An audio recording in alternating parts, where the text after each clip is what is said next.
नमस्कार, आप देख रहे हैं गुड मॉर्निंग इंडिया। मैं हूं अदिति राजपूत और इस वक्त बड़ी खबर आ रही है छत्तीसगढ़ से, जहां सुकमा में केंद्रीय रिजर्व पुलिस बल के एक जवान ने साथियों पर फायरिंग कर दी है, जिसमें सीआरपीएफ के 4 जवानों की मौत हो गई है। फायरिंग में 13 जवान घायल हो गए हैं, जिनका अस्पताल में इलाज चल रहा है। और ज्यादा जानकारी के साथ हमारे साथ जुड़ गए हैं हमारे सहयोगी अनुराग द्वारी। अनुराग, बेहद हैरान और परेशान करने वाली ये खबर है, क्या जानकारी मिल रही है इस वक्त? जी बिल्कुल अदिति, लगभग सुबह 3:15 बजे के आसपास जो सीआरपीएफ के जवान थे, इन्होंने अपनी बंदूक से फायरिंग शुरू कर दी। और ये जो घटना हुई है, ये लिंगनपल्ली में 217 बटालियन का कैंप है सीआरपीएफ का, कोंटा के पास। और वहां ये जो सीआरपीएफ के जवान थे रितेश रंजन, उन्होंने अपने साथियों पर फायरिंग की। जब गोली लगने से 2 जवानों की मौके पर ही मौत हो गई है। और इसी कैंप में जो 50वीं बटालियन है सीआरपीएफ का, उसके भी जवान रहते हैं। और उस वक्त रात में वहां पर हड़कंप मच गया और जो दूसरे जवान हैं वो दौड़कर मौके पर पहुंचे और बाद में अफसरों को इसकी जानकारी दी गई है। ये जो कैंप है लगभग तेलंगाना की सीमा के पास आता है। और इसी वजह से जो 5 घायल जवान थे उनको भद्राचलम के अस्पताल ले जाया गया, जहां पर उपचार के दौरान एक जवान ने और दम तोड़ा, तो लगभग 4 जवानों की मौत हो गई है। और जो कुछ और गंभीर लोग हैं उनको हैदराबाद और रायपुर रेफर किया गया है। हालांकि अभी तक ये पता नहीं लग पाया है कि कोई आपसी रंजिश का मामला था या मानसिक संतुलन बिगड़ने की वजह से जवान ने फायरिंग की है। एक दिन पहले भी ये बताया हमें वहां पर हम जो हमारे सूत्र हैं कि अपने साथी जवानों से उनका विवाद हुआ था और काफी परेशान चल रहे थे। ये जो फायरिंग की घटना में मारे गए 2 जवान, उसमें से उसमें 2 जवान बिहार के हैं और एक पश्चिम बंगाल का है।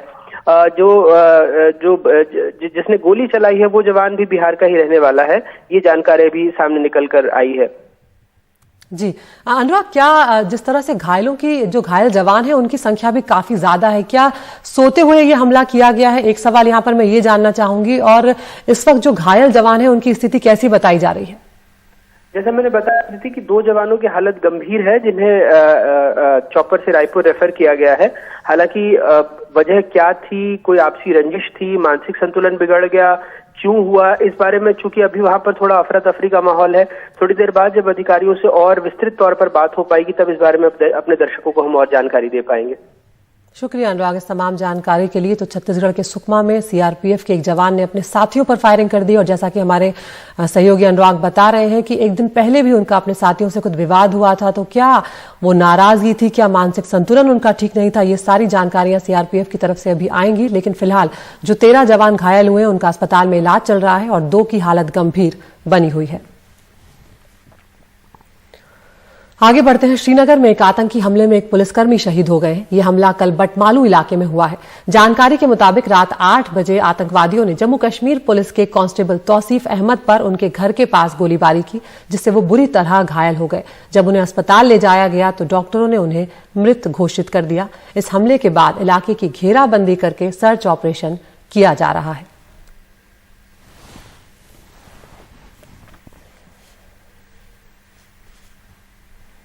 और किसानों के मुद्दे पर मेघालय के राज्यपाल सत्यपाल मलिक ने एक बार फिर से मोदी सरकार पर निशाना साधा है। जयपुर के एक कार्यक्रम में सत्यपाल मलिक ने कहा कि मोदी सरकार छोटी छोटी बातों पर तो अफसोस जता देती है, लेकिन किसान आंदोलन में अब तक 600 किसान मारे जा चुके हैं, लेकिन उनके लिए अभी तक मोदी सरकार ने कोई अफसोस नहीं जताया, कोई प्रस्ताव पास नहीं किया। उन्होंने यह भी कहा कि जब वो किसानों के पक्ष में बात करते हैं तो उन्हें इस बात का अंदाजा है कि वो पसंद नहीं किया जा रहा होगा। मलिक आगे बोले कि जिन्होंने मुझे नियुक्त किया है, अगर वो इस्तीफा मांगेंगे तो मैं अपना पद छोड़ने के लिए भी तैयार हूं।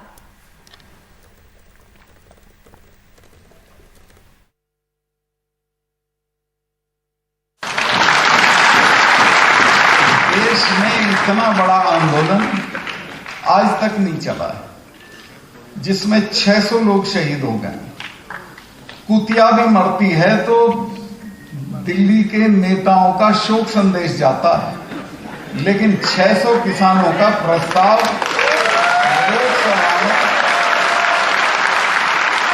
पास नहीं हुआ।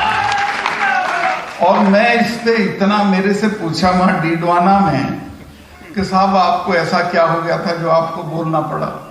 मैं कहा मैं इस बात से बहुत आहत हूं कि 600 लोग, अभी कहीं एक्सीडेंट हुआ, आग लगी कल उसमें महाराष्ट्र में 5-7 लोग मरे उसमें, लेकिन दिल्ली से प्रस्ताव आ गया उनके पक्ष में। हमारे 600 लोग मरे, उस पर कोई नहीं बोला। संसद में कोई हमारे वर्गों के लोग जहां हैं वो भी खड़े नहीं हुए प्रस्ताव पास करवाने। गवर्नर को हटाया नहीं जा सकता, फिर भी जो मेरे शुभ चिंतक हैं वो इस तलाश में रहते हैं कि ये कुछ बोले और ये हटे। कुछ उस पे लिख देते हैं फेसबुक पे कि गवर्नर साहब जब इतना आप महसूस कर रहे हो तो आप इस्तीफा क्यों नहीं देते। मैं कहा भाई आपके पिताजी ने बनाया था, मुझे जिसने बनाया था, ना तो मैं वोट से बना, मुझे बनाया था दिल्ली में 2-3 बड़े लोग हैं उन्होंने, और मैं उनकी इच्छा के विरुद्ध बोल रहा हूं। तो ये तो मैं जान के बोल ही रहा हूं कि उनको दिक्कत होगी। वो जिस दिन मुझे कह देंगे कि हमें दिक्कतें छोड़ दो, मैं एक भी मिनट नहीं लगाऊंगा। और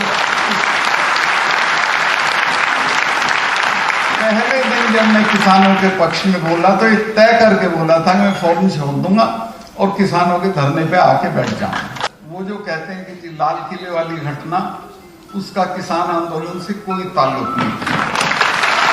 और मैं किसान आंदोलन का नेता होता तो मैं उसे भी जस्टिफाई करता। किसान लाल किले पे झंडा फहराने का अधिकार सिर्फ प्रधानमंत्री को है, लेकिन उसके बाद अगर किसी को है तो आप जानते होंगे कि आपके तो गीतों में, बातों में, किस्सों में लाल किला ले लिया, लाल किला लेंगे।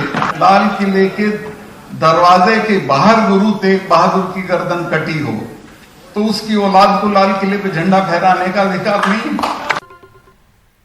गुजरात तट के पास अरब सागर में पाकिस्तानी नौसेना की गोलीबारी में एक भारतीय मछुआरे की मौत हो गई है। गोलीबारी में एक भारतीय नाविक भी घायल हुआ है। घायल मछुआरे का इलाज गुजरात के ओखा के अस्पताल में चल रहा है। पुलिस के मुताबिक घटना शनिवार शाम करीब 4 बजे की है। भारतीय मछुआरे गुजरात के द्वारिका के नजदीक ओखा के पास मछली पकड़ने गए हुए थे जब ये घटना हुई है। और हम सीधा रुख कर रहे हैं हमारे foreign affairs editor Umashankar Singh का। उमा, विदेश मंत्रालय ने भी इस मामले को गंभीरता से लिया है, लेकिन उमा, यहाँ पर मछुआरों के आने जाने का सिलसिला लगातार जारी रहता है। ऐसे में क्या ये पहली बार हुआ है या इस तरह की घटनाएं पहले भी होती रही और किस तरह से देख रही है भारत सरकार? जी देखिए, पहले भी इस तरह की घटना होती रही है जब पाकिस्तान मेरीटाइम सिक्योरिटी एजेंसी है वो भारतीय मछुआरों पर समुद्री सीमा के उल्लंघन का आरोप लगाकर उनको कई बार चेस करती है। कई बार जैसे कि इस बार फायरिंग की वारदात हुई जिसमें कि एक भारतीय मछुआरे की जान गई है। तो इस तरह की वारदात जो है वो समुद्री सीमा के पास पाकिस्तान अंजाम देता रहा है और उसने इस बार भी यही बहाना बनाया है कि जल सीमा का उल्लंघन किया गया था। इस जल पर जिस बोट पर ये सवार थे मछुआरे, और जैसा कि आपने बताया कि एक घायल है, उनका इलाज चल रहा है अभी। तो भारत सरकार ने जो हमें सूत्रों ने बताया है उसके मुताबिक इसको बहुत ही गंभीरता से लिया है और डिप्लोमेटिक चैनल के जरिए पाकिस्तान की सरकार के साथ इसको उठाने जा रही है, क्योंकि मामला अभी जांच में चल रहा है। कोस्ट गार्ड जो है इस पूरे मामले की तहकीकात कर रही है। 25 अक्टूबर को ये बोट चली थी ओखा से समुद्र में मछली मारने के लिए। तो इस पूरे मामले की जो तहकीकात है वो चल रही है और भारत सरकार जो है इसको गंभीरता से लेते हुए पाकिस्तान के साथ उठाने का इसका फैसला किया है, क्योंकि इस तरह की जो वारदात है उस पर आगे आने वाले समय में भी रोक लगे। हालांकि पाकिस्तान जो है वो अपनी तरफ से, जैसा कि मैंने बताया, कि बार बार समुद्री सीमा का उल्लंघन का आरोप लगाते हुए भारतीय मछुआरों पे एक तरह से अत्याचार जो है वो करता रहा है और इसी तरह की वारदात इस बार फिर से हुई है। बहुत शुक्रिया उमाशंकर इस तमाम जानकारी के लिए। तो भारतीय मछुआरों पर फायरिंग का ये कोई पहला मामला नहीं है, पहले भी इस तरह की हरकत पाकिस्तान की ओर से की गई है। विदेश मंत्रालय ने इस मामले को गंभीरता से लिया है और कूटनीतिक स्तर पर भी मामला उठाने की बात कही है। आगे बढ़ते हैं और प्रदूषण की बात करते हैं। दिल्ली, एनसीआर और उत्तर भारत के कुछ इलाकों में प्रदूषण का स्तर खतरनाक बना हुआ है। आज भी आसमान में धुंध की चादर बिछी हुई है। सुबह कई इलाकों में एयर क्वालिटी इंडेक्स 500 के पार देखा गया। आनंद विहार हो, वजीरपुर हो, पूसा रोड हो, नोएडा हो, गाजियाबाद, कई इलाके ऐसे हैं जो प्रदूषण से लगातार प्रभावित चल रहे हैं। बीते 5 सालों में दिवाली के बाद ये प्रदूषण का सबसे ज्यादा स्तर है। ऐसे में कई मरीज जो हैं जिन्हें सांस की दिक्कतें हैं, उन्हें परेशानियां झेलनी पड़ रही हैं। प्रदूषण इतना ज्यादा है कि दिल्ली से लेकर आगरा तक कई ऐतिहासिक इमारतें जो हैं वो धुंध में छिप गई हैं। दिवाली के बाद से लाइक वी स्टार्टेड राइडिंग, तो things have become very worse. इतना पोल्यूशन है एंड हमारी थ्रोट चोक होता है, आईज पेन हो रही है। Things have like there is a huge difference between post and pre Diwali. So we request everyone to take a step forward in reducing this amount of pollution because every bit counts. Diwali के पहले और बाद में काफी फर्क है, क्योंकि पहले हम आराम से साइकिल चला सकते थे। अभी क्या, एक तो आई इरिटेशन बहुत होती है पोल्यूशन की वजह से, और ब्रीदिंग में भी प्रॉब्लम रहती है काफी, तो ये पहनना पड़ता है हमको। और सिंस वी आर साइकिलिस्ट तो हमको प्रॉपर ब्रीदिंग की जरूरत होती है, तो इससे इफेक्ट पड़ जाता है। और आई इरिटेशन के लिए अब ये ग्लासेस पहन लेते हैं। तो मैं बस यही कहना चाहूंगा लोगों को कि पटाखे थोड़े कम जलाए जाए। वैसे मेन कॉज वो नहीं है, बट पटाखे कम जलाए जाए और जितना हो सके पब्लिक ट्रांसपोर्ट यूज किया जाए। I think the main cause for this pollution is because of the crops that are burning in and around Delhi, and plus people burning crackers. तो कैसी रही आज दिल्ली की सुबह, हमारी सहयोगी सोनाक्षी बता रही हैं आपको। पोल्यूशन का प्रॉब्लम दिन पर दिन और ज्यादा गंभीर होता जा रहा है। स्थिति बहुत गंभीर हो चुकी है। आज चौथा दिन है दिवाली के बाद, और आज आप देख सकते हैं कि दिल्ली में सुबह सुबह आप देख सकते हैं, दूर तक अभी आप देख नहीं सकते रास्ते को, क्योंकि दिल्ली में स्मॉगिंग जो है हो चुका है। हर दिन हम ये देख रहे हैं। अगर हम AQI एयर क्वालिटी इंडेक्स की बात करें तो 432 जो है 430 से ऊपर है, और सिवियर जोन रेड कैटेगरी में है। अगर हम बताए दें सिंपल तौर पे, इसका मतलब है कि ये बहुत ही गंभीर स्थिति है हमारी आसपास की जो जगह है। लेकिन अभी हम बात करेंगे कि ये प्रदूषण का प्रॉब्लम जो है बच्चों को कैसे अफेक्ट करता है। हमारे साथ जुड़े हुए कुछ स्कूल स्टूडेंट्स, कुछ स्कूल के बच्चे जो अभी स्कूल जा ही रहे हैं, सुबह सुबह का वक्त है। इनसे संक्षेप में जानने की, समझने की कोशिश करेंगे कि ये प्रदूषण का प्रॉब्लम इनके ऊपर कैसे असर होता है। हम लोग एक्चुअली बहुत दूर से स्कूल आते हैं यहाँ पे, तो फिर हम लोग को रास्ते में काफ़ी ज़्यादा प्रॉब्लम फेस करनी पड़ती है। जैसे जैसे ठंड बढ़ती है, एक तो सर्दियाँ ऊपर से हो रही है, साथ में इतनी दूर से आने पर स्मॉग की वजह से सबसे ज़्यादा दिक्कत ये है कि हमारी आइज़ पे सबसे ज़्यादा इफेक्ट होता है। फैले जा रहा है दिल्ली में, जिससे कि ना हमें भी तकलीफ होती है और स्कूल आने में दिक्कत होती है। और आज से छोटे बच्चों के स्कूल भी खुल रहे हैं। इस वजह से छोटे बच्चों की तकलीफ होती है। तो जाहिर सी बात है तकलीफ होती है बच्चों को।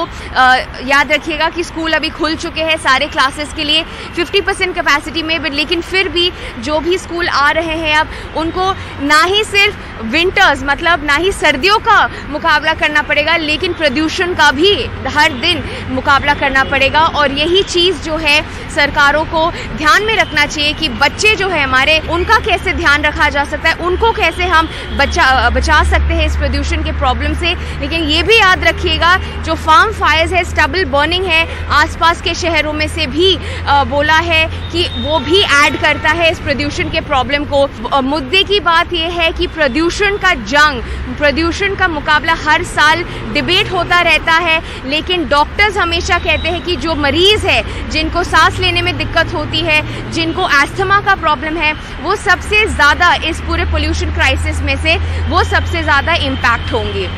कैमरा पर्सन मुरसलिन के साथ नई दिल्ली में सोनाक्षी चक्रवर्ती, NDTV के लिए। और देश प्रदेश में सबसे पहले बात करते हैं गुरुग्राम की, जहां पर नमाज को लेकर लगातार विवाद चल रहा है। और इस बीच हरियाणा के गृह मंत्री अनिल विज ने कहा कि किसी को भी कोई धार्मिक आयोजन करना है तो अपने धार्मिक स्थलों के अंदर ही करना चाहिए। उनका कहना है कि रास्तों पर बिना प्रशासन की इजाजत के ऐसे आयोजन करने से बचना चाहिए, जिससे लोगों को परेशानी हो। हाल ही में गुरुग्राम पुलिस ने एक दक्षिणपंथी संगठन के कार्यकर्ताओं सहित 26 प्रदर्शनकारियों को गिरफ्तार किया था, जो जुमे की नमाज को रोकने की कोशिश कर रहे थे। 37 जगहों पर नमाज की इजाजत प्रशासन ने ही मई 2018 में दी थी। 5 दिन पहले जिला प्रशासन ने इनमें से 8 जगहों से नमाज की इजाजत वापस ले ली है। अधिकारियों का कहना है कि स्थानीय लोगों और RWA की शिकायत के बाद ये फैसला लिया गया है। देखिए, सबको अपने धार्मिक आयोजन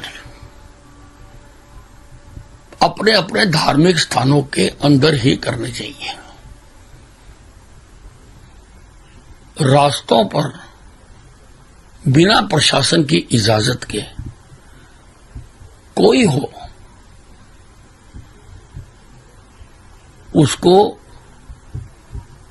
करने से अपने आप को बचाना चाहिए। और अब कांग्रेस की बात करते हैं, जो चुनाव से पहले अपनी रणनीति बदल रही है। कांग्रेस नेता राहुल गांधी ने कहा है कि अगर वो प्रधानमंत्री बने तो पहला फैसला महिलाओं को आरक्षण देने का ही करेंगे। इससे पहले उत्तर प्रदेश में प्रियंका गांधी वाड्रा ने 40% टिकट महिलाओं को देने का ऐलान कर दिया है। उन्होंने महिलाओं से कई बड़े वादे भी किए हैं। ये सब इस बात के संकेत माने जा रहे हैं कि कांग्रेस आगे के चुनाव की रणनीति महिलाओं को केंद्र में रखकर ही बना रही है। What will be the first government order you will be publishing as soon as you become a Prime Minister? I would give women's reservation. Kanyakumari के एक स्कूल के प्रतिनिधिमंडल से बातचीत के दौरान दिया गया राहुल गांधी का ये छोटा सा बयान है, लेकिन इसे कांग्रेस की उस चुनावी रणनीति का हिस्सा माना जा रहा है जिसे वो महिलाओं के मुद्दे पर फोकस कर बना रही है। शुरुआत है, 40 से शुरू करेंगे। इसकी बानगी उत्तर प्रदेश के चुनाव में भी नजर आ रही है, जहां प्रियंका गांधी वाड्रा 40% टिकट महिलाओं को देने का ऐलान कर चुकी हैं। 12वीं पास छात्राएं हैं, उनके लिए मोबाइल फोन मिलेगा, स्मार्टफोन मिलेगा, और जो स्नातक पास है उनके लिए स्कूटी मिलेगी। हमारी सरकार आपको साल में 3 सिलेंडर मुफ्त देगी। फ्री स्मार्टफोन, स्कूटी और सिलेंडर के अलावा कांग्रेस ने यूपी चुनाव के लिए जो वायदे किए हैं उनमें सरकारी बसों में महिलाओं के लिए मुफ्त यात्रा, आशा और आंगनबाड़ी कार्यकर्ताओं को 10,000 रुपए मासिक, नए सरकारी पदों पर आरक्षण के प्रावधानों के तहत 40% महिलाओं की नियुक्ति जैसी बातें शामिल हैं। गर्व महसूस करती हूँ उस कांग्रेस में है मैं हूँ जिसकी महिला अध्यक्ष है श्रीमती सोनिया गांधी जी। महिला सशक्तिकरण के कार्यक्रम दृढ़ निश्चय के साथ उसे आगे बढ़ाने की बात हो तो ये कांग्रेस में ही आपको देखने को मिलेगी। इतिहास उठाएं, वर्तमान देखें या भविष्य की ओर बढ़ते हुए कदम देखें। इस आधी आबादी को केंद्र बनाकर इस देश के विकास को आगे ले जाने का काम कांग्रेस और उसके नेता कर रहे हैं। आपने देखा जब हम सरकार में थे तब भी लगातार यह प्रयास करते रहे थे, इस वक्त की राजनीतिक मजबूरियां होने के बावजूद, और उसके बाद भी हमारी राष्ट्रीय अध्यक्षा श्रीमती सोनिया गांधी ने इस मुहिम को जारी रखा है और प्रियंका जी ने अपने राज्य जो जिसकी प्रभारी हैं उसमें 40% आरक्षण दे ही दिया एक तरह से।